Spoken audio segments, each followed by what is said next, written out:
This is Eddie Hearn, Matchroom Boxing. You're watching Sporting Icons. You don't need to be anywhere else. So an article was brought up a few minutes ago and it's on TalkSport with Frank Warren, and Frank Warren has refuted any kind of claims that negotiations have gone on between Team Joshua and Team Fury. Now, I'm not too sure what Frank's involvement is or would be in any of this kind of situation. We know that he's Tyson Fury's co-promoter, but with Tyson Fury fighting in America, how much involvement does Frank Warren have? To my knowledge, and I don't know this for a fact, but to my knowledge, any kind of fight deals that go through with Tyson Fury must go through MTK, of course, and Bob Arum, because Bob Arum is the US side promoter. If a fight was to happen in the UK, I would imagine it would go through Frank Warren. But to be fair, I think just out of respect and common courtesy, Frank Warren should be involved in any kind of talks anyway. But of course, the first point of call has to be Tyson Fury's management team in MTK, and they can be the mediators between. But hopefully they'll get to a situation at some point where you get the Matchroom, the representatives for Anthony Joshua, as in Matchroom, Eddie Hearn, Freddie Cunningham, etc., will sit in the same room as Frank Warren, MTK, and Bob Arum, and thrash it out. Of course, with the travel bans going on, obviously Bob Arum, he can't come over here and they can't go over there right now, but they could still do a face-to-face conference call, couldn't they, just to talk about it. So anyway, we're going to get into Frank Warren's statement, and then we'll have a bit more of a chat about it. So this is Frank Warren's statement. We haven't spoken to them. You've got to deal with the facts, and Tyson Fury has a contractual agreement with Deontay Wilder, and Pulev has signed on to fight AJ. There's been all these stories about negotiations going on, but there hasn't been any because there's nothing to negotiate. No offers have been made from either camp. All the parties concerned have signed a non-disclosure agreement with one of the countries, but we can't talk about that. There's no offer forthcoming from them, nor indeed from any other people that we've spoken to thus far. Until you know what the offer is, how can you negotiate? With the Fury-Wilder Part 3 fight, it was supposed to have happened in July, but that's obviously not going to be the case now. It's certainly got to happen by the end of the year, so that's where we're at. I don't think there was a clause in the contract in terms of dealing with a pandemic, though. So that's Frank Warren's statement. Now, going from bottom to top, when we're talking about Fury versus Wilder 3, how long are they supposed to wait before they go, listen, we can't keep Tyson Fury out of the ring, okay? And maybe for Wilder as well. So, for example, if the UK is open and okay for boxing, of course, they're not going to do Fury and Joshua behind closed doors. I mean, that would just be absolute madness. I mean, all the money that they'd miss out on just on the gate would be ridiculous. But I think that if the pandemic is going to continue and the borders are closed, so you can't do international flights between the US and the UK, not that Wilder's going to come to the UK anyway. I mean, but personally, I think if they force that issue, they'd probably pull out of the fight, to be honest with you. That's just my opinion, of course. But with him saying it's certainly got to happen by the end of the year, what's he saying? Is he saying that if the fight doesn't happen before the end of the year, then the contract is null and void? I don't know. Obviously, I don't know the terms of the contract. And as he said there's a non-disclosure agreement. So in other words, we can't talk about the finer details of the contract or anything like that.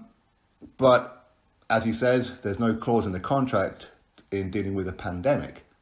So because of the pandemic, would the courts, would they hold up and say, well, no, hang on, Fury, you're going to have to wait for Wilder? Regardless of how long it takes, if it takes another year, 2 years, 5 years, 10 years, you're not allowed to fight until you fight Wilder. Of course, they're not going to do that because as much as I'm sure Fury and that doesn't need the money, that's irrelevant. They could still go with the, well, I need to earn a living because I don't know what his expenses are. So they could always use that when they could force the issue, especially if there is a deadline by the fight must take place by the end of the year. Again, I don't know that for a fact, I'm just pot guessing. Now, as far as no offers have gone through from either side, it's weird though. But, I mean, sure, no offers. I mean, you can't really put in an offer unless you're confident that the fight's going to happen. And he is absolutely correct. Wilder does have a contract to fight Fury and Pulev does have a contract to fight AJ. And there's no getting around it unless you can talk them out of it by offering them a deal that means that they will step aside. Now, what that means is you step aside, here's a whole ton of money, which usually, as far as my knowledge goes, it's usually anywhere from 50% of what the fight could possibly generate, as in what their purse would be, up to 100%. So you're getting basically free money just to wait a little bit longer, but you still will get your fight. So I suppose my real question to Frank Warren is, why has there been no offer? Why is it that he's going down, no, Fury has to fight Wilder, Joshua has to fight Pulev? I'm getting the impression from Frank Warren that he doesn't want Joshua and Fury. Why is that? Is it a personal thing because he doesn't want to have to sit in the same room as Eddie Hearn? He doesn't want to have to put on a show with Eddie Hearn? I don't know what it is.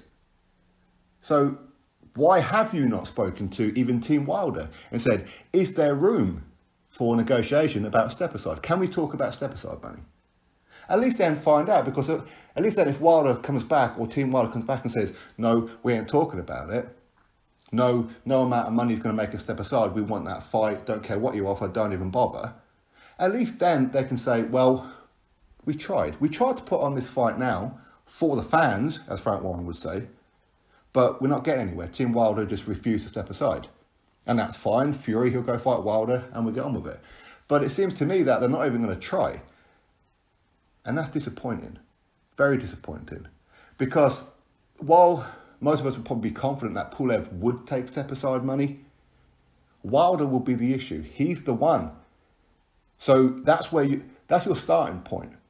At least find out, first of all, and if he's potentially willing to talk about it, talk about it. Think about making an offer to step aside. Drawing up a new contract to say, okay, you will fight the winner of Joshua and Fury.